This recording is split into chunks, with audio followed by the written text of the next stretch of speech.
Yang keduanya dari segi perancangan harta, dari segi perancangan. Jadi untuk kita buat merancang ni kita kena ada ilmu. Kena ada ilmu bagaimana kita nak merancang dengan cara yang terbaik.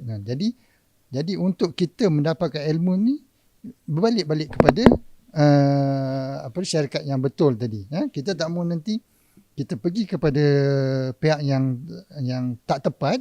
Boleh, semua boleh. Mengapa saya sebutkan, saya tekan sebenarnya banyak berlaku.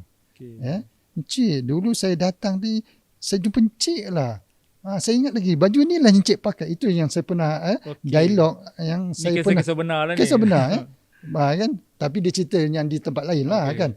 Tapi dia tak mengaku, dia kata. Sebab apa? Sebab wasiat yang dibuat tu tidak menepati kehendak syarak. Jadi wasiat tu terpaksa ditolak.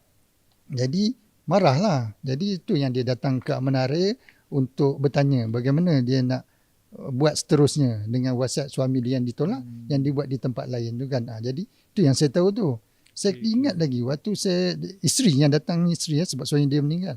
Saya datang dengan suami saya, berjumpa dengan pegawai tu. Tapi hari ini pegawai itu tak mengaku, dia kata.